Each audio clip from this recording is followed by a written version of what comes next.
Muy buenas noches a todos, muchas gracias por acompañarnos de nuevo en este sábado con el lanzamiento del libro de cuentos Mascota. Nos está acompañando Juan David Trujillo desde Tuluá. Me alegra saludarte, ¿cómo estás, hermano? Hola Alejo, ¿cómo estás? ¿Todo en orden? ¿Cómo va todo en Tuluá? ¿Cómo has pasado estos tiempos tan extraños allá?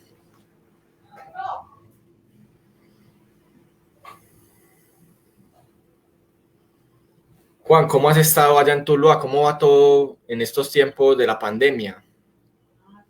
Pues todo como tranquilo, ya está volviendo un poco a la normalidad de algún modo el pueblo. Ya hay movilización sin restricciones y se están reabriendo algunos escenarios. Todo va como tomando, sí, como acostumbrándonos a esto. Ah, qué bueno, hermano. Desde el año pasado estábamos trabajando en tu libro, me acuerdo, y que usas un seudónimo en el correo y en todo el proceso del libro era Juan Nada. Ese Juan, nada, sí ejercicio de usar señor. seudónimo, ¿cómo ha sido? Ese, ese correo ha sido, hermano, pura pereza. Ese correo yo lo tengo hace mucho, lo tengo desde el colegio, desde la adolescencia, y hace parte de esas lecturas que hacía uno en esa época, de leer a Camus y a Sartre y a todos estos existencialistas, y de fascinarse mucho con ellos. Entonces, cuando llegó la oportunidad de hacer un correo en Gmail, porque te acordás que uno antes usaba Hotmail, y Sí. en algún momento eso como que cambió, pues entonces cuando tuve que hacer el Gmail me puse juannada@gmail.com y se quedó así el seudónimo y el correo y es el que sigo utilizando. Yo he notado por ahí como en esos chistes de redes sociales que se supone que cuando uno ya se vuelve adulto y empieza a trabajar y demás, debería tener un correo con su nombre y bueno, algo como más presentable, pero el mío sigue siendo ese. Ah, qué maravilla. Cuando hablas de estos existencialistas, ahora me contabas que habías estudiado las ciencias sociales. ¿Cómo fue antes de empezar este proceso en la universidad, tu mundo, el mundo de las letras tuyo? Eres de Manizales, pero llegas a Tuluá. ¿Cómo fue tu relación con la literatura, con la lectura? ¿En casa había una biblioteca o te pasó como a mí que fue algo totalmente incierto y simplemente fue algo que se fue dando y deviniendo? Pues yo soy de Manzanares, allá nací, Manzanares Caldas, y digamos que soy de todo ese oriente de Caldas. Son unos cuantos municipios que quedan cerca, Marquetalia, Manzanares, Pensilvania. Yo crecí en Marquetalia, en una finca medianamente cerca del pueblo. Y pues libros allá no había muchos. En la escuela había uno que otro, pero no mucho. Pero a mi mamá parece que le gustó leer en su juventud y ella guardaba libros. Tenía un libro mira pues curiosamente la manera como comienzo yo a leer, tenía un libro de Vargas Vila, Aura en las Violetas, creo que es que se llama. Y ese fue como el primer recuerdo que yo tengo así de leer un libro completo que fuera un libro de adultos, porque yo había leído El Principito en la escuela, pero leer esto de Aura las Violetas, teniendo como 11 o 12 años, a mí como que me gustó me gustó la historia y toda esa vaina poética que utilizaba Vargas Vila. Y cuando ya llegué aquí a Tuluá, que llegué por allá cuando Pasión de Gavilanes estaba haciendo famosa por primera vez, cosechando sus éxitos por primera vez, pues entré a estudiar y me encontré con gente inquieta. ¿No? Entré como a octavo, noveno grado y había gente en esa época leyendo a Caicedo y pues como la lectura formativa de todos, una experiencia pues muy similar a la de muchos otros. Empezar a leer teniendo 15 años a Caicedo y leerle El Atravesado y leerle sus cuentos y como toda esa literatura urbana. Y como que por ese tipo de autores se va uno como metiendo en otros, sintiendo la curiosidad por conocer la obra de otros. Y me hablabas de las ciencias sociales. Ah, bueno, y a las ciencias sociales llego por lo mismo, por ese gusto por leer, que era como, bueno, ¿qué estudio que me pueda gustar, teniendo en cuenta que en Tuluá no hay una carrera de literatura o letras o algo por el estilo que, que me permita a mí seguir haciendo lo que me gusta? Y me pareció que las ciencias sociales funcionaban porque por lo menos podía seguir leyendo, aunque ahí ya la lectura cambió y ya la lectura era no ficción, sino pues más científica, pero siguió siendo una experiencia interesante para alguien a quien le gusta leer. Mira que viendo tu Instagram y viendo el tipo de literatura que consumes, hay algo que me llama mucho la atención y es preguntarte si en algún momento has sentido que este concepto que se habla en las ciencias sociales como de estar en la periferia, que es diferente a estar en una Bogotá o en una Cali, que estás en un lugar un poco más rural, entre comillas, siendo Tuluá pues una ciudad grande. ¿Has sentido como esa distancia con el conocimiento? O si por el contrario, siendo de esta generación, teniendo el acceso a las redes, has tenido la posibilidad de avanzar y de tener acceso a Caicedo, a Vallejo y a un montón de literatura latinoamericana que siento que has consumido y cómo has llegado a otros autores.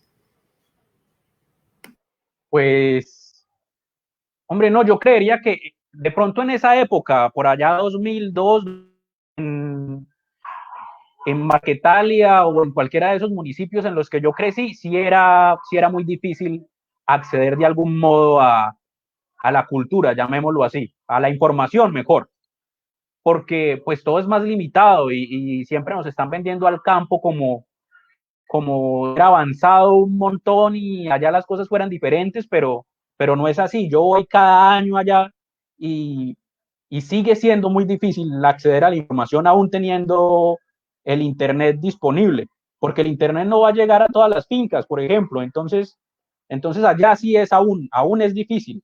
Y, y aún teniendo, por ejemplo, el Internet y todas las herramientas, si no hay un ejercicio permanente de promoción lectora, pues tampoco se va a lograr mucho porque uno no va a entrar, uno sí puede hacerlo, sí puede entrar solo y empezar a curiosear a ver qué encuentra, pero siempre si hay una promoción es distinto.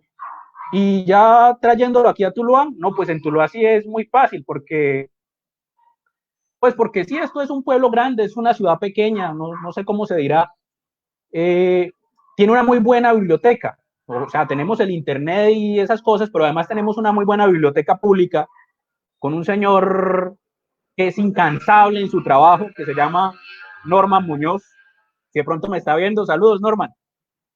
Norman es un tipo incansable y yo empecé a visitar la biblioteca pública muy temprano, desde que estaba en el colegio. Y pues digamos que allá me encontraba mucho con muchísimos autores. Entonces uno leía Caicedo y de pronto se interesaba y leía a Valverde y leía a, a este señor, se me olvidó el nombre, otro escritor del Pacífico, se me olvidó el nombre del señor. Bueno, y allá te encontrabas con literatura de todo tipo. Está organizada como por literaturas de países. Entonces uno entraba a una estantería y era literatura rusa. Entonces, pues cogías un libro de literatura rusa. Literatura inglesa, literatura de muchos países, y allá se encontraba uno con Murakami o con Pamuk o con alguno de estos. Y todo el tiempo iba pues leyendo. Y cuando uno se sentía muy perdido en todos esos libros, pues ahí estaba Norman para aclararle sus dudas y recomendarle algo. Que además no solo me recomendaba libros, sino películas. Y entonces, pues el ejercicio era completo allá. Entonces, me parece que estar en Tuluá sí es, entre comillas, un privilegio para el acceso a la información, cuando uno cuenta con profesionales como él que están trabajando muchísimo para que uno pueda acercarse a los libros. Y bueno, ¿y tu ejercicio o tu proceso de escritura cómo ha sido? ¿Cómo has llegado a elegir el cuento como una forma de transmitir ideas? ¿Cuánto llevas escribiéndolo? ¿Qué más géneros has transitado? También le trabajaste a la poesía un poco más adolescente. ¿Cómo ha sido ese transitar por la literatura? Bueno, con la poesía nunca. Yo poesía no he escrito nunca, ni he intentado escribirla. Me gusta leerla, pero yo siento que yo no soy capaz de escribir poesía, pero soy pues un enamorado del trabajo de María Mercedes Carranza, de Pessoa, de Piat Bonet, de Vilariño, y bueno, algunos cuantos, porque tampoco soy el gran lector de poesía, pero hay unos cuantos que me gustan y a los que regreso permanentemente. Así que poemas no. Cuentos, cuentos sí y novela, que es lo que leo y lo que me gusta mucho. En un principio yo escribí novela. Estando pues en el colegio, el intento era escribir una novela. Yo le decía a mi amigo Luis Ángel, con el que todavía hablo, y que tenía un interés como muy marcado por los audiovisuales. Entonces yo siempre le decía que yo quería escribir como una novela y que ojalá en algún momento él pudiera convertir eso como en video. Era pues esa ilusión adolescente.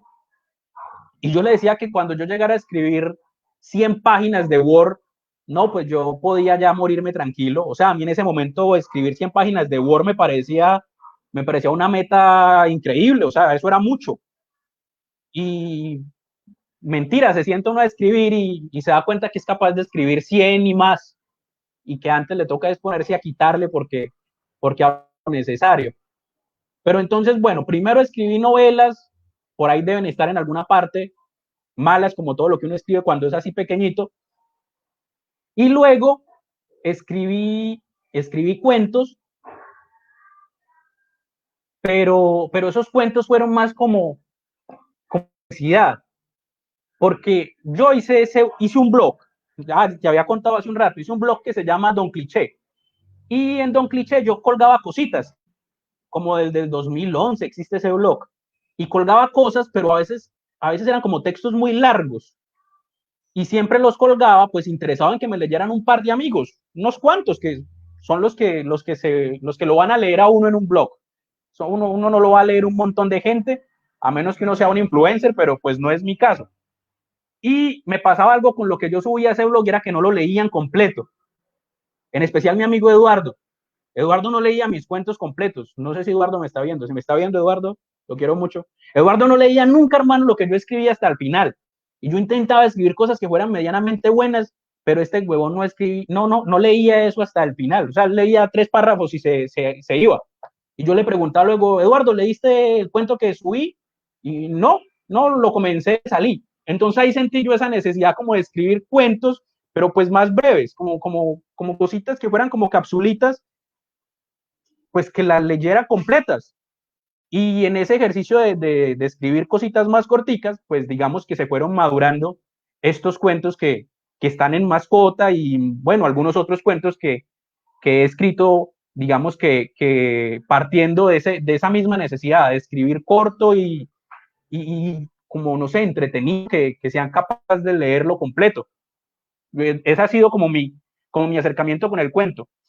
Más que que desde la lectura, porque yo sí he leído pues a muchos cuentistas y el cuento me gusta mucho, pero, pero siempre he tenido muchos problemas con el cuento como género porque pues vos sabes, el cuento es como tantos talleres de cuento, de escritura de cuento, de lectura de cuento, todos esos decálogos para escribir cuentos, o sea, hay como tantas fórmulas para escribir cuentos que, que uno como que se tiene que apegar a ellas para escribirlo y si no estás cumpliendo esas normas, entonces el cuento no está tan bueno o como decía Bolaño por ahí en alguno de sus cuentos de llamadas telefónicas que mandaba cuentos a los concursos de cuentos y les cambiaba el nombre y los que en un concurso habían perdido en el otro ganaban solo por haberles cambiado el nombre. O sea, toda esta vaina, pues, no sé, y además todavía yo no entiendo cómo va el cuento, o sea, el género está como tan definido, pero yo realmente no lo entiendo porque,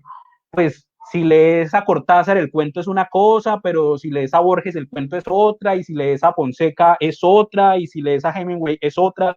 Entonces, como que hay tantos estilos que digamos que a mí leer cuentos me ha servido es como para decir qué puedo hacer y qué no, pero, pero nunca escribir cuentos se debió a que a que algún autor me gustara mucho y yo quisiera imitarlo. Fue más esa necesidad de que el texto fuera corto, que alguien lo pudiera leer completo y también de que se me facilitara leerlo varias veces como para corregirlo, que no pasa con la novela, ¿no? Como la novela está larga, uno muchas veces escribe todo eso y cuando lo va a corregir no sabe cómo agarrarlo porque es tanto.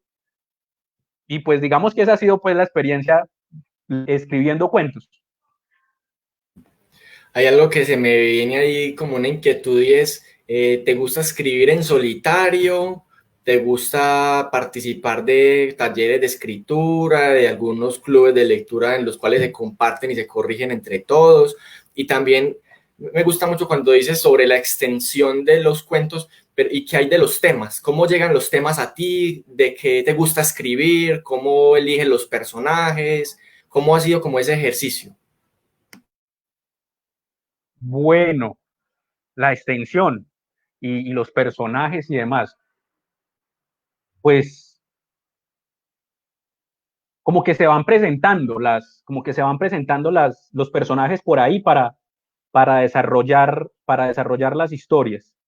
Por ejemplo, en este Mascota, los primeros cuatro cuentos fueron cuentos que yo escribí el año pasado mientras compartía mi trabajo con Zulema y Juan David, compañeros chéveres de trabajo.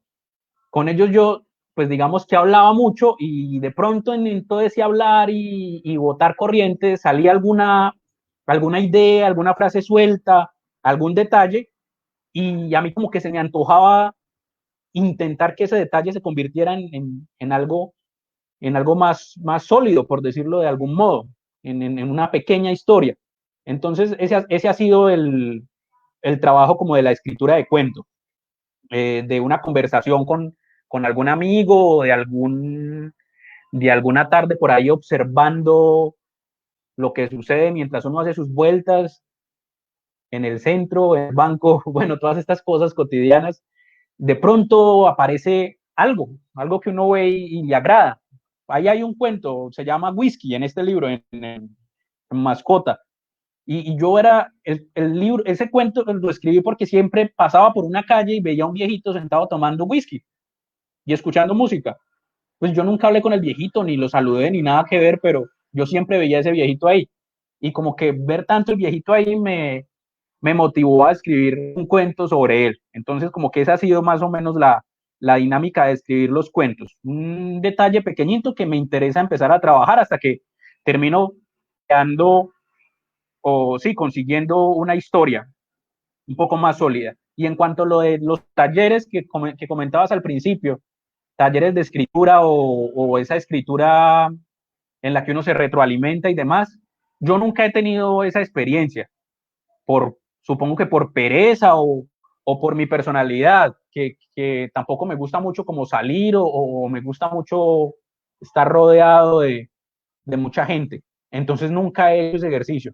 Creo que es un ejercicio chévere en lo que he visto por ahí, en lo que alguna gente me ha comentado, pues porque claro, uno comparte lo que escribe, se da cuenta que están escribiendo los otros y debe tener su gracia y ayudar mucho, pero yo nunca lo he hecho y yo tampoco sé si lo haría, pues. O sea, tendría que arriesgarme, pero, pero no sé, yo siempre creo que iría una vez y no iría a la segunda, pero, pero no es porque no crea en el proceso, sino más por cómo soy yo, que no me gusta, no me siento cómodo pues estando con mucha gente. Cuéntanos un poco de este libro Mascota que antes tenía otro nombre. ¿Cómo fue ese proceso? Nos cuentas que hay unos cuentos que escribes el año pasado, hay otros más atrás, tienes cuentos de hace mucho tiempo. ¿Cómo es ese proceso de elegir un corpus para publicarlo? ¿Decides sacar unos, entrar otros? ¿Te gusta corregir y pulir mucho esos relatos luego de escribirlos o te gusta dejar los chispazos iniciales y cómo ese proceso de que otro te corrija con una editorial, cómo se siente eso? Bueno, no, a ver, ¿cómo se formó? 4 cuentos se escribieron el año pasado, sí señor, por ahí, por esta época, junio, julio, por ahí hasta septiembre. Yo vi la publicación por ahí en las redes de la editorial sobre la convocatoria. Entonces empecé a escribir estos cuentos, los primeros 4 del libro. Cuando tenía esos 4 y vi que había como un número de páginas establecido, entonces empecé a buscar que otros cuentos como que se podían organizar. Y ahí hay cuentos, supongo que de 2 o 3 años atrás. O sea, los primeros 4 que se escribieron en 2019 y el resto son cuentos que pueden comenzar desde el 2017. Eh, ¿Cómo los escogí? Yo los escogí como por instinto, será, o por, no casualidad, pero como que porque se leían y se sentía que podían ir juntos. Supongo que básicamente es eso. Los primeros 4 van como de oficina y tienen un tono que es ahí como medio irónico, no sé, algo tienen ahí. Y los otros, pues como que no me parecía que fueran como disonantes, como que los leía y sentía que funcionaban. Así que por eso pues como que los incluí ahí.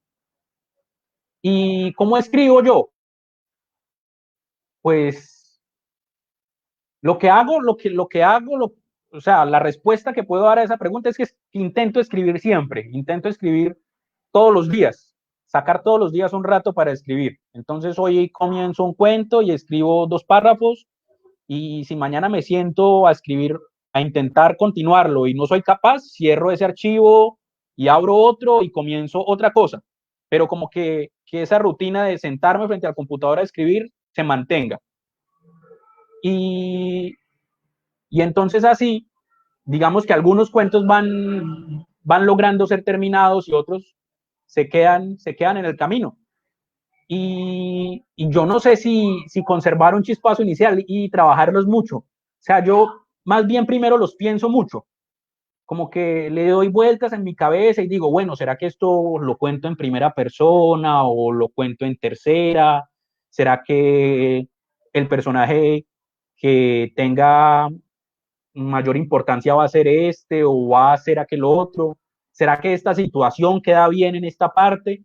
Como que pienso todo eso, lo voy considerando, y cuando ya siento que en mi cabeza está la historia completa o se la he contado a alguien, se la he contado a mi hermanita o a alguien, le digo, vea, tengo esto, o usted, ¿qué pensaría si esta señora hace esto y llama a y me dice, no, hombre, sí, está bien, o eso tan tonto? Digamos que también me ayudan las reacciones de las personas a quien les cuente. Y entonces ya cuando digamos que hay un par de buenas reacciones y que la historia se comprende y tiene forma, entonces me siento a escribirla. Por lo regular la escribo en 2, 3 sentadas, 2, 3 ratos, y la dejo ahí mucho tiempo, la escribo y la dejo ahí. Y a veces las comparto en el blog, que el blog me ha servido para eso, como para experimentar. Las escribo y las subo al blog así como quedaron, así con los errores y eso que vos llamaste el primer chispazo, así. Y de pronto los comentarios que puedan tener quienes lo lean me ayudan a sentarme a corregirlo y a borrar algunas cosas. Y, y ahí van tomando forma, que es lo que te contaba que estoy haciendo ahora en el blog, que estoy subiendo una novela. Yo tenía una novela escrita por ahí hace un tiempo, y es una novela ahí como que transcurre en un barrio, y tiene estos personajes como tan cotidianos de los barrios, el señor que se emborracha y el señor de la tienda de la esquina y la niña que pide permiso para tener novio y el muchacho que está entrenando todos los días para ser futbolista y sueña con llegar al extranjero como suele suceder. Esos personajes reunidos en una situación que me permita crear una novela. Yo la tenía escrita hace un tiempo por ahí y ahora pues como que me provocó empezar a releerla y la estoy colgando ahí en el blog por entrega. Ya van como 9 capítulos. No sé si la estarán leyendo o no, pero por lo menos a mí me sirve para ir haciendo el ejercicio, ir depurándola, volver a ella y que por lo menos cuando la termine de subir en el blog ya tenga una nueva forma distinta a ese borrador inicial. Y, y me preguntabas como último, que hablo mucho, ¿cierto? Me preguntabas lo último, que cómo fue el proceso de que alguien lo edite a uno. Pues un proceso chévere. Realmente yo siempre he querido eso. O sea, a mí, yo respeto mucho a los editores. Me parece que los editores son figuras fundamentales de la literatura. Si a mí no me gustara el trabajo de edición, posiblemente hubiera terminado autoeditando estos cuentos o autoeditando cualquier otro cuento, porque yo creía que eso era válido así y ya, y lo podía sacar. Pero como yo considero que el editor es como fundamental, que uno necesita que alguien lea su trabajo y le muestre lo que uno no ve, pues entonces enviar este trabajo a una convocatoria, que me dijeran, hombre, funciona, y que empezaran a enviarme los textos con observaciones y sugerencias y demás, a mí me pareció una vaina riquísima de hacer, porque, porque era lo que yo estaba necesitando. O sea, que esos cuentos tuvieran una mirada diferente, desde otras ópticas, y que pudieran ayudarme a depurarlos o a fortalecerlos, pero que en últimas quedara algo mejor de lo que uno tenía en un principio, que es lo que yo creo que termina siendo un editor. No sé si en todos los casos, pero creo que la mayoría de las veces es lo que logran, que una obra sea mejor. Y entonces a mí el trabajo con ustedes de editar estos cuentos, a mí me pareció buenísimo. Y pues yo lo escribí ahí como en forma de chiste, pero es real, ahí como en la reseña bibliográfica del libro. Tengo otro montón de texto ahí para revisar, que ojalá aparezca quien lo revise, porque hermano, uno lee 5 o 6 veces el mismo párrafo, pero ya fue uno quien lo escribió y quien lo trabajó, y pasa por encima de lo que podría cambiar y ya no lo ve, porque ya está uno como tan encerrado en eso que ya, y llega otro y lo lee y inmediatamente encuentra y dice, mira, esto lo puedes cambiar. Y claro, tiene toda la razón, pero uno ya no lo ve. Entonces sí me parece que la mirada de los otros es fundamental. Sabes que también te iba a preguntar por esa novela por entregas, porque me encanta ese ejercicio y como la describes, la siento como un ejercicio de mucha riqueza, porque es casi como si al ponerla en el blog no necesariamente significa como que la estás publicando, sino como que si tú mismo quieres corregirte, y entonces es un ejercicio allí en donde tú estás mejorándola, puliéndola, y eso me llamó mucho la atención. Pero ¿cómo te sientes más cómodo? ¿Te sientes más como en el relato corto o también esta novela como la has estructurado así por capítulos? Me hace pensar mucho en Milán Kundera y que todas sus novelas están mega estructuradas con una arquitectura tal de que cada capítulo tiene subcapítulos y es fácil, lo que decías ahora, poder revisar como las partes de un todo. Pero ¿cómo te sientes escribiendo esas dos modalidades tan diferentes de narrativa? Una de más largo aliento frente a unos cuentos que son cortos y que tienen que ver más con escenas y personajes mucho más simples, no desarrollando tanto las ideas. ¿Cómo te sientes más cómodo? Pues yo creo que en las dos, o sea, no me siento incómodo en ninguna de las dos. Las dos ideas de trabajar me agradan. La novela, como usted lo está diciendo, sí, señor, no es como que yo crea que esa novela está buenísima y que vale la pena que todo el mundo la lea y que por eso la estoy compartiendo en el blog. No, es más bien hacer como ese trabajo de corrección público. Es como, vea, esto es lo que tengo, lo estoy escribiendo y lo estoy releyendo y lo estoy compartiendo aquí día a día. Habrá quien de pronto la lea y se anime a comentar, decir, hombre, Juan David, eso que escribiste en tal parte, no sé. Y pues esa es la idea, que uno tome esas sugerencias, las pueda considerar. Entonces, más que publicar una novela porque es buena y está terminada en un blog, es poner a consideración de quienes puedan estar interesados un texto que se está trabajando. y por eso yo lo comparto en el blog como, es un nombre provisional, porque yo soy muy malo para poner nombres, y ahorita volvemos a eso cuando me hablaste de que el libro tenía un nombre distinto en un principio y yo lo dejé pasar, pero bueno, voy a terminar esta idea y volvemos a eso. En este momento en el blog, la novela se llama Tan Vecinos, un borrador de novela por entregas. Entonces, ahí está dicho ya desde el título, es un borrador de novela por entregas. Quienes estén interesados, pues ahí lo pueden encontrar y estaría buenísimo, digamos, que lo ayudaran a uno a escribir eso.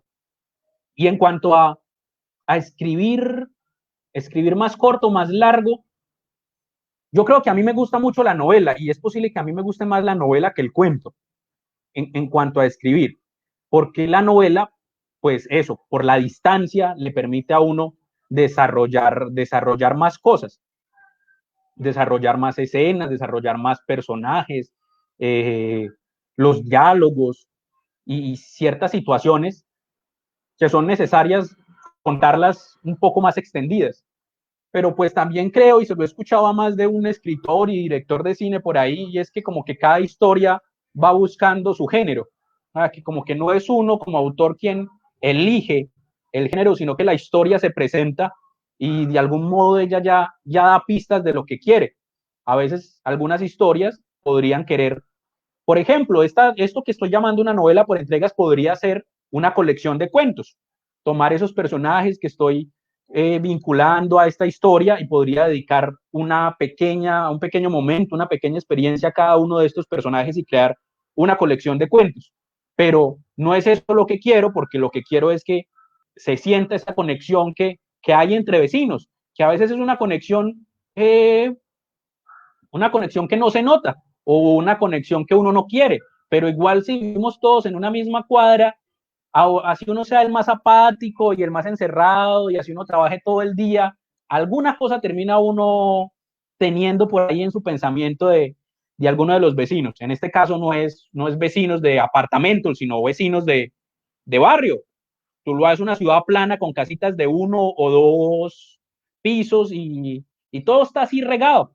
Entonces esta es como una cosa que sucede en una cuadra con un montón de vecinos muy pintorescos.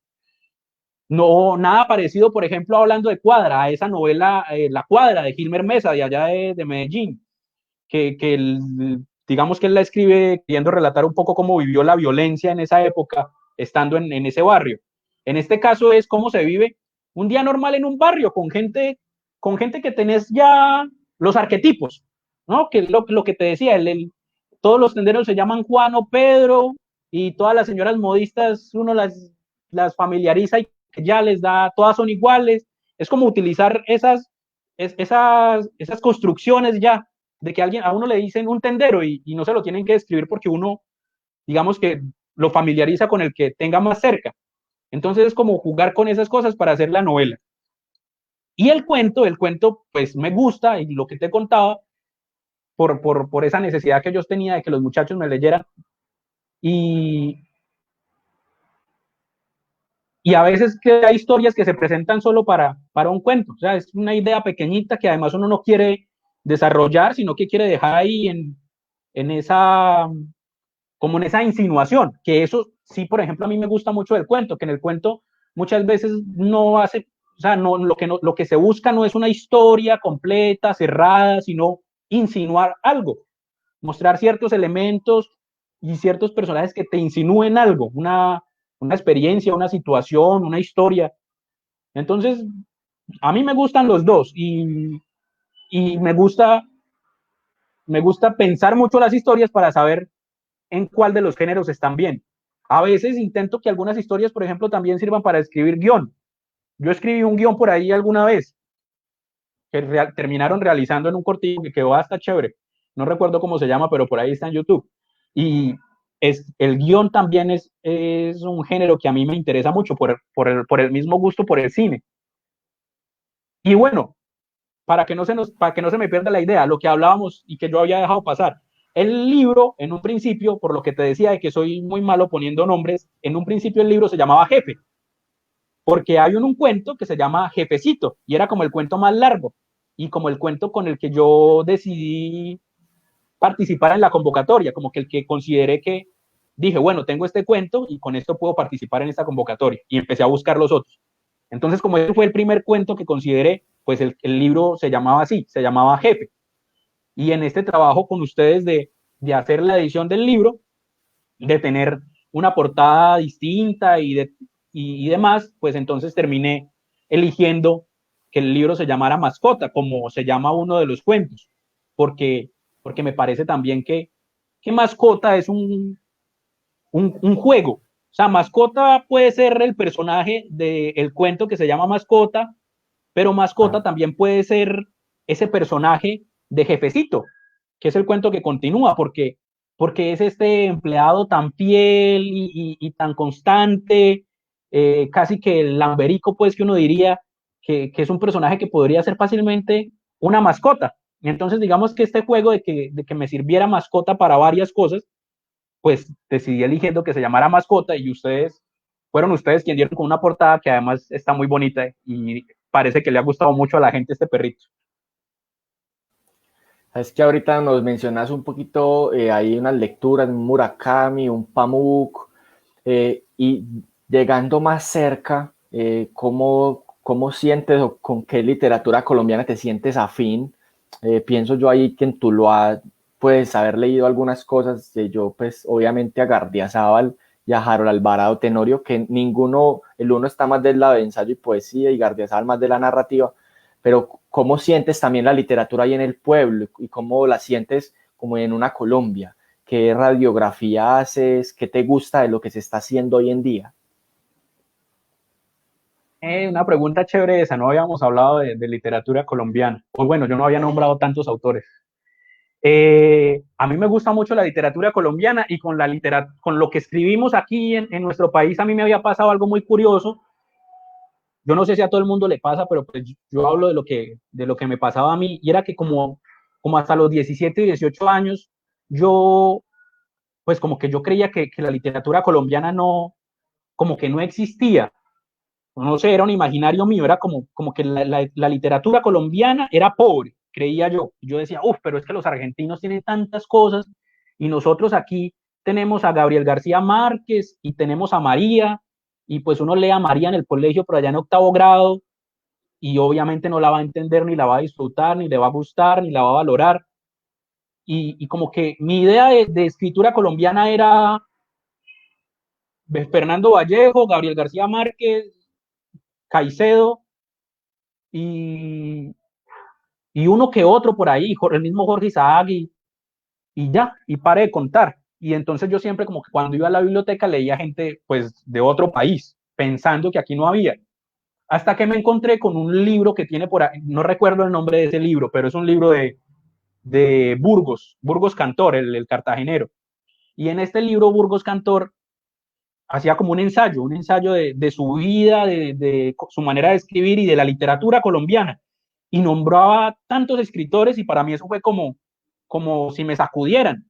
Porque claro, el tipo te daba un listado como de 40 novelas importantes en la literatura colombiana, y entonces ahí yo me dediqué como si esa lista fuera una misión, como a leer todo lo que estaba en esa lista. Y entonces ahí yo me di cuenta, por ejemplo, de que existía Mejía Vallejo. Yo admiro enormemente a Mejía Vallejo. A mí los cuentos de Zona Torria me parecen una cosa perfecta. Y me di cuenta que existía pues el mismo Burgos Cantor, y empecé a leer las novelas, y esa Ceiba de la Memoria es una novela monumental. Y leí a Gardiazabal, obviamente siendo de acá, digamos que es una experiencia obligada. Es un escritor al que yo admiro muchísimo también. Cóndores no entierran todos los días es una novela pues, que sigue vigente, y a mí me encanta cómo está escrita, la forma, la manera en que está estructurada. Pepe Botellas o El Bazar de los Idiotas me parecen narraciones muy chéveres. Y de hecho yo siento a Gardiazabal como una influencia, porque pues él también es un tipo de jugar con estas cosas del común de un pueblo, y darles forma, y conseguir algo con ellas. Y de literatura actual, pues yo leo muchísimos autores colombianos y me gustan mucho. Eh, Juan Cárdenas, me parece un escritor enorme, Daniel Ferreira, creo que es el que se llama, el que está haciendo todo este trabajo de las novelas de la violencia, me parece tremendo. El Marvel Moreno, que esa novela que por fin salió este año de las Amazonas, que es buenísima, y su libro de antes, de En diciembre llegan las brisas, creo que es que se llama, que también me parece buenísima. Fanny Huitrago, eh, Giuseppe Caputo con Un mundo huérfano. A mí esa novela me parece de las cosas más grandes que hemos escrito aquí, junto a lo que escribía Fernando Molano, Con vista desde una acera y Un beso de Dick. O sea, yo creo que la literatura colombiana está muy bien y hacen muy buenas cosas. Más bien creo que es, mmm, por los mismos grandes grupos editoriales nos quedamos con los mismos. Entonces, como que en este momento a alguien le preguntan si hay un escritor colombiano y no sé, pensará en Juan Gabriel Vázquez y en Héctor Abad, pues porque son los autores que están en los medios y porque son los que pertenecen a esos grandes grupos editoriales y les dan como mucha promo, pero pues hay gente buenísima escribiendo cosas que no es tan mencionada. Pilar Quintana, Antonio García Ángel, eh, esta muchacha que vive en Argentina, Margarita García Roguayo. Bueno, ya no debe gustarle mucho que yo le diga muchacha, pero bueno, la escritora Margarita García Roguayo, que me parece una narradora increíble. Los ensayos de Sanín me encantan, de Carolina Sanín. Pues yo soy fan de Carolina Sanín, pero me gustan más toda su parte de ensayos. Y sí me gusta mucho estar atento a lo que escriben en Colombia, por, porque, es, porque es la manera de darme cuenta de qué están haciendo. Entonces, para mí es como una guía, es como, bueno, ¿qué están haciendo los escritores colombianos que tienen mi edad o que tienen 40 o 50? ¿Qué están proponiendo? ¿Cómo están abordando lo que somos? ¿Y qué campo hay para que yo pueda escribir algo que tenga algún valor en todo eso que están haciendo? Digamos que eso es algo que yo pongo en consideración y que me preocupa. Yo digo, bueno, ¿qué están haciendo ellos y qué puedo hacer yo sin estar pensando pues en ser original y todas esas cosas, que a mí eso no me interesa, sino qué espacios están dejando para seguir explorando desde el cuento, desde la novela? Y me preguntaba por la literatura del pueblo. ¿Qué pasa en Tuluá? En Tuluá hay mucha gente inquieta, muchísimos escritores. Hay una poeta que a mí me gusta mucho, yo no sé si ella tiene muchos libros publicados, yo conozco uno y en este momento se me olvida el nombre, pero es algo con una niña y un columpio o algo así, que se llama Alejandra Echeverry. Me gustan mucho sus poemas y ella además hace una actividad de promoción lectora y tiene como un espacio que se llama Noches Literarias, que a mí me parece muy valioso porque hay un montón de gente reunida pues alrededor de la lectura de poemas. Entonces, me parece muy valioso hacer eso. No valioso porque a mí me guste asistir, sino valioso porque que eso pase, pues está generando un movimiento interesante en la gente. Está mi amigo Robert Posada, que ha escrito como 2 o 3 novelas y es un tipo interesante porque él se autopublica, él es periodista, es comunicador, periodista, es lo que le gusta, es su pasión, es de lo que vive y trabaja, y es más bien es lo que vive, no lo que trabaja, es lo que vive, es lo que le corre a él por las venas es el periodismo, pero además de eso en sus ratos libres escribe y cada cierto tiempo termina teniendo un libro finalizado que autopublica y regala. O sea, es como un autor punk, ¿no? El tipo, ya, ahí está, léanlo. Pues imagínate, estar regalando el libro, ya vos verás si lo lees o no lo lees, pero él ya hizo su trabajo. Y entonces, pues como hace esto y no se cree escritor, sino que lo suyo es el periodismo, entonces no está muy interesado supongo que por eso mismo se autopublica, ¿no? Él no tiene ese miedo que tengo yo de necesitar un editor. Pero pues es un man interesante. Está Omar Ortiz, que seguramente lo conoces, poeta famosísimo, y trabaja con su revista aún, Luna Nueva. Hay otro muchacho que escribió, yo no lo he leído a él, pero él ya tiene 2 libros publicados. Escribió un libro que se llama se me va el nombre de él en este momento, pero la novela se llama algo así como Guerra Santa Existencia, que es como una novela, como una batalla entre ángeles y demás, como una exploración de la fantasía, que pues a mí me parece un ejercicio muy interesante, porque por ejemplo es algo que yo casi no leo y que casi no hago, pero pues me parece muy chévere que haya gente haciéndolo, toda esta exploración y demás. Y como que el año pasado publicó una nueva novela que se llama Margarita, que también me pareció, tampoco la he leído, pero también me pareció un ejercicio interesante porque Margarita es como si fuera una novela que quisiera recuperar lo que se hacía como 1900, ¿cierto? Como toda esta vaina del romanticismo y un poco de la costumbre y demás, y él lo plasma en esta novela, como que ese es el estilo en el que se decidió contar esta historia. Y bueno, no sé quién se me... Norman, el mismo señor que te comentaba, quien maneja, quien dirige la Biblioteca Pública Municipal, también publica poesía y también escribió como una novela adolescente. Y así como esos que te estoy nombrando, hay otro montón de gente que seguramente a mí se me escapa en este momento, que está trabajando, que está escribiendo, que está leyendo, que está haciendo, que está haciendo cine. Y es todo muy como con las uñas y todo muy, todavía se usa esa palabra, yo no sé si todavía se use con Spotify, pero es como todo muy underground, ¿no? Ellos están todo el tiempo trabajando, pero uno no se da cuenta. Y además no se da cuenta porque, pues hermano, cómo funcionan las cosas. Por ejemplo, en este momento Gardiazabal, y estábamos hablando del Gardiazabal, está presentando su reedición de Los sordos no hablan, la novela sobre la tragedia en Armero. Así que si alguien más publicó en Tuluá por estos días algún libro, pues está en segundo plano porque el gran escritor del pueblo reeditó una novela, así que los espacios son para él.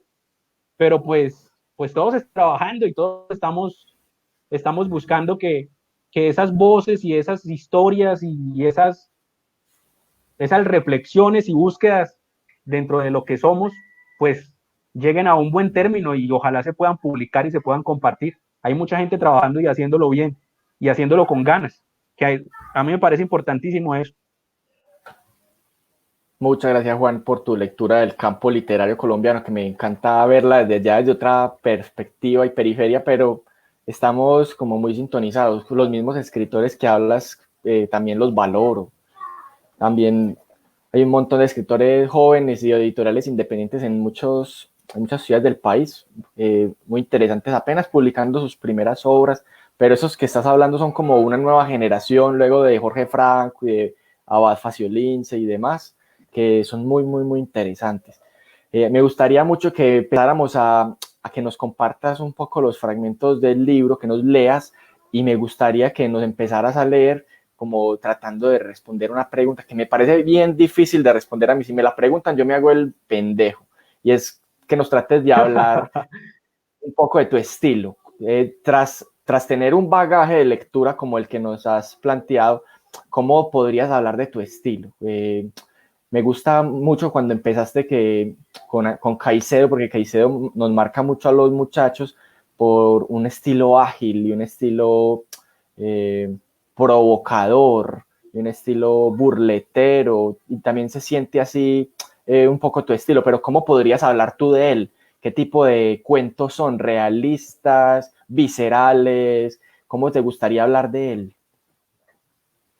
Bueno, esa es una pregunta, así como usted lo está diciendo, es una pregunta por no hacerse el loco, pero, pero pues yo no sé no sé si los cuentos podrían tener alguna descripción así, como decir, bueno, este es un cuento real, o este es un cuento visceral, o este es un cuento de un, este es un cuento negro. Creo que yo no estaría en la capacidad de calificar a los cuentos así, pero sí podría decir que todos los cuentos comparten un mismo interés, más bien por la forma en la que se utilizan las palabras, en la que se utiliza el lenguaje. Digamos que todos los cuentos buscan imitar de algún modo la oralidad.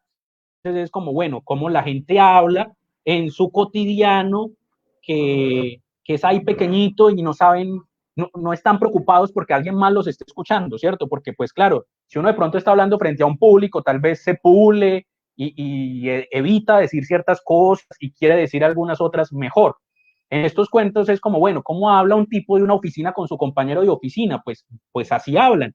Entonces es como imitar esa manera en la que ellos hablan. Digo imitar porque uno no es capaz de llevar la oralidad tal cual al texto, porque eso no funciona, pero digamos imitarla un poco, eso lo comparten todos los cuentos.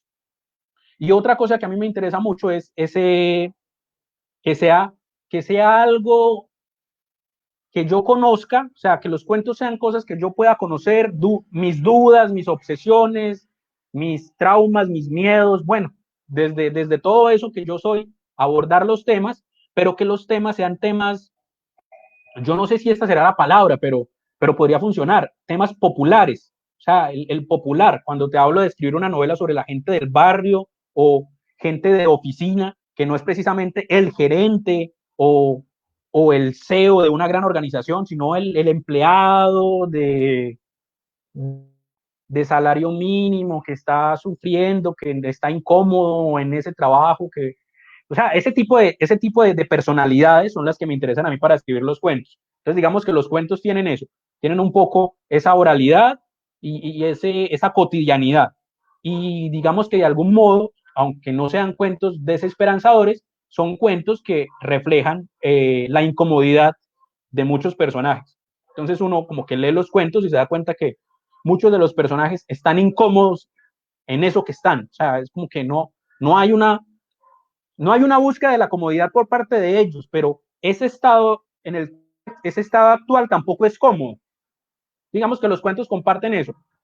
Y pues no sé cuál leer, pero voy a buscar. Bueno, así abrí rápido. Vamos. El principio del último cuento del libro, que se llama Jardín, que es, no recuerdo mal, pero creo que es el único cuento que sucede el único cuento de estos que están acá, que sucede en zona rural, porque a mí me interesa mucho narrar la ruralidad, porque pues soy un campesino, entonces muchas de las otras cosas que he escrito, digamos que tienen mucho de campo, que suceden en pequeños caseríos o que suceden en fincas. Y este es uno de esos. Este se llama Jardín.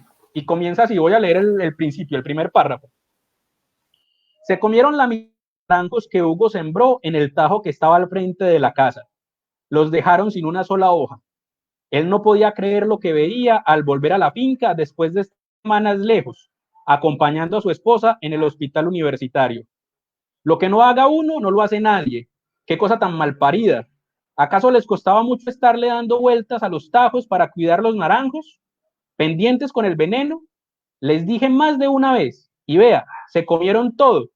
¿Cuándo se ha visto que mientras yo estaba acá, las arrieras se coman las matas? Los muchachos lo escuchaban con la mirada abajo. Nadie le iba a decir algo a Hugo, porque él tenía razón. Cuando no la tenía, tampoco se le decía nada, porque no entendía razones. Y ese es el principio de Jardín. ¿De qué va Jardín? Jardín es un cuento de un señor que tiene que ir a acompañar a su esposa que está sufriendo de un cáncer aterrador un par de semanas a un hospital mientras le hacen el tratamiento. Deja a sus hijos en la casa encargados de la finca y del funcionamiento de esta, y cuando regresa pues encuentra las cosas mal y hace su berrinche. En este caso, las enemigas, las malas del cuento son las arrieras. Las hormigas arrieras se comen los naranjos, pero además de comerse los naranjos, se comen el jardín. El jardín de esta señora que se está muriendo de cáncer y que regresa a su casa, enferma, maltratada, el jardín, que es lo que ella más quiere, y no lo encuentra. Entonces el señor se embarca en la misión de resucitar esas matas, vencer a las arrieras para que cuando la mujer se sienta un poco mejor pueda asomarse al patio y ver que ese jardín está bonito. Digamos que de eso va el cuento. Que además es un cuento que le gustó mucho a mi papá, que leyó el libro, porque pues es un cuento que habla de la montaña, entonces el hombre estaba contento y se rió. Y para mí eso es muy importante, ¿no? Casi que una de las cosas, uno de los motivos para escribir este cuento es que mi papá pudiera tener estas cosas así en la mano y decir, ve, este man lo que se la pasa haciendo frente al computador es escribiendo cosas, y yo creí que era que perdía el tiempo ahí. Entonces es importante. Y este cuento... Léenos el cuento de recomendar un libro. Recomendar un libro. Recomendar un libro es un cuento es un cuento muy corto y tiene mucho que ver con eso que te decía de las conversaciones con los amigos. Me agarraron unas ganas horribles de cagar. Sentí esos chuzones en la barriga, ese cólico maluco. Hice memoria y me vi en la mañana sentado en el inodoro leyendo Sin Remedio de Caballero, mientras me liberaba sonriente del peso que me había dejado comer tanto el día anterior. Se me hizo raro que en ese momento estuviera así de urgido, porque solo necesito ir al baño una vez al día. Hijueputa, me enfermé, viera hijueputa, me repetí en silencio mientras me paraba del asiento que había elegido al lado de la ventanilla. Le pedí permiso a la muchacha que estaba sentada a mi lado y ella me miró molesta, como si fuera mi culpa que los buses sean estrechos y que yo sea grande y no cupiera por el par de centímetros que había entre las rodillas de ella y el asiento de adelante, que a veces está más atrás de lo que se debe porque lo reclinan hasta que parezcan una cama. Corrí por el pasillo del bus y por de buenas que uno es a veces, el baño estaba libre. Y menos mal que fue así, porque si no me cago en la ropa.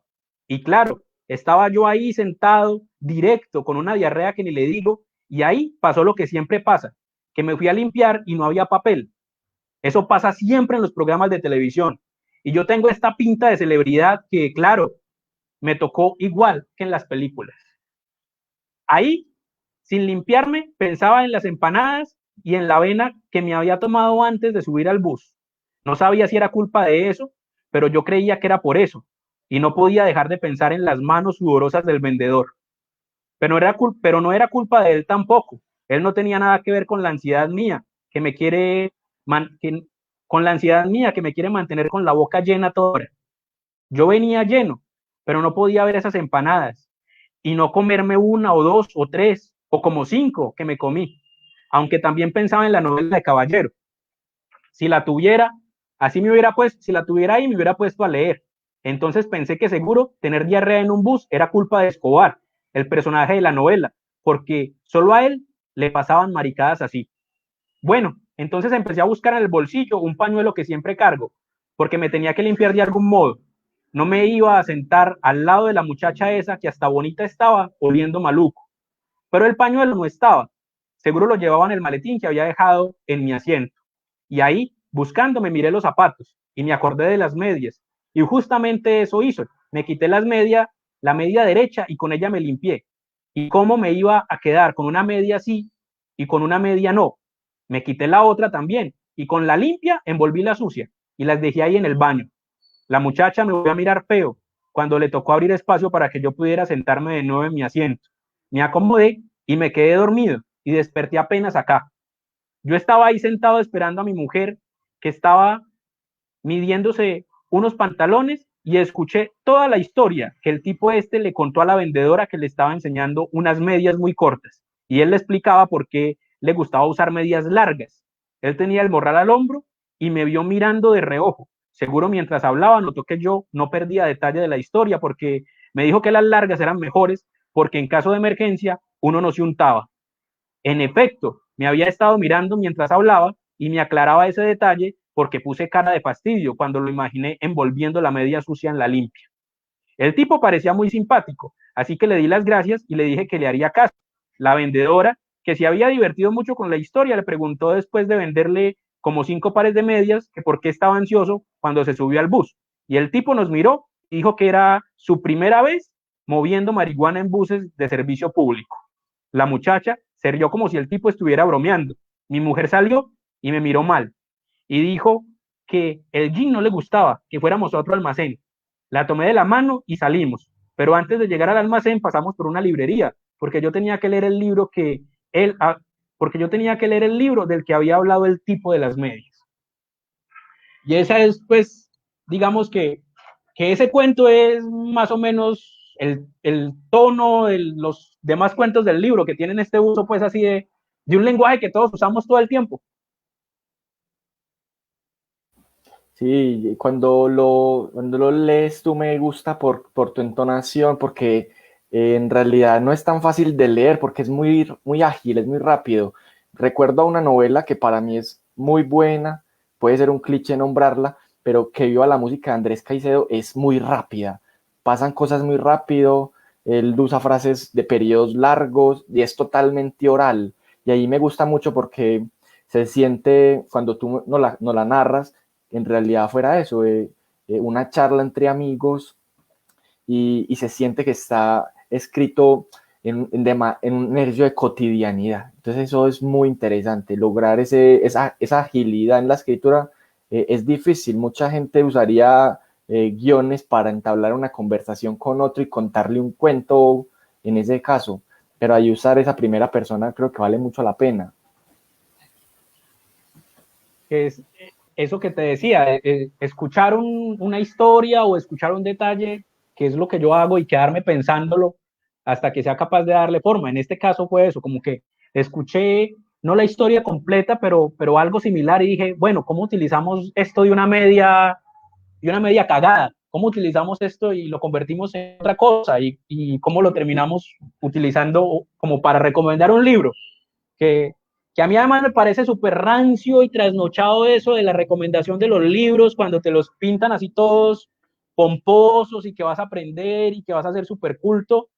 A mí como que me da pereza. En cambio uno escucha, pues yo hago ese ejercicio conmigo, yo escucho a un tipo hablando emocionado de eso y de que estaba leyendo un libro y digo, me entra la duda, como, pero de qué irá el libro ese del que estaba hablando ese tipo, tiene que ser un libro interesante o gracioso o bueno, algo debe tener, porque si él me gustó con lo que estaba contando, algo debe tener el libro, y como que esa relación me agradó y por eso terminé escribiendo ese cuento así. Muchas gracias, Juan. Aquí ya vamos terminando este ejercicio de lanzamiento, que es parcial Nos fue porque rápido. este ejercicio virtual es raro. Siempre hace falta como ver a los otros y que nos interpelen, pero sé que estos tiempos van a pasar pronto y vamos a estar allá en Tuluá compartiendo, ojalá en la biblioteca de la que has hablado, maravillas, podamos allá presentar el libro y conversar mucho más a fondo y que leas un poco más. Entonces ya queda sino despedirnos. Esta charla queda grabada para que lo vean otros amigos que están en otras ciudades del país y que es muy chévere conectarnos hasta allá a Tuluá, que ojalá pronto podamos ir a Cali, a Pasto a presentar este y otros libros. Entonces si quieres despidámonos y agradezcámosle a la gente que nos vio y que estaban contentos de escucharte, en especial muchos. Listo, Alejo, no, muchísimas gracias a vos por esta presentación del libro así virtual que estaba haciendo falta. Más de uno me había comentado por ahí que como que era necesario que hablara sobre el libro y de qué iba un poco. Y muchas gracias a quienes estuvieron ahí pendientes un sábado por la noche a esta hora, antes de irse para los bares a tomar jugo de mora. Pues todo muy bacano que hayan estado ahí, muy agradecido, y claro, ojalá podamos estar por aquí presentando el libro ya con los amigos y comer empanadas y demás, y saludar a Norman, que ojalá nos reciba. Desde ya lo comprometimos, pero bueno, ojalá sea así, y pues muchísimas gracias, y que la terminen de pasar bien y que ojalá puedan encontrarse con el libro y disfrutarlo. No, de nuevo a ti, gracias por aceptar la invitación y este es un primer libro, pero ahí hay un trabajo fuerte que estás haciendo en la escritura y es un oficio, ya no te convertiste en escritor de una para otra, sino que ya lo eras antes de publicar un libro y es un oficio que es de pulirse y de trabajar mucho y que me encanta conocerte por este medio y valorar tu ejercicio de lectura en especial, que lo que hace a un escritor realmente no es escribir, sino tener grandes bases y preguntas y trabajar de la mano en un diálogo con estos tantos otros escritores que estás ahí dialogando y compartiendo y buscando como un estilo que siempre es algo que es tan complejo. Entonces, de nuevo, hermano, gracias por aceptar la invitación y a todos los que nos vieron hoy. Muchas gracias y espero que nos veamos muy pronto. Ojalá así sea. Muchas gracias a vos y muchas gracias a todos. Muchas gracias a Fallidos. Larga vida, Fallidos. Gracias, hermano. Una feliz noche.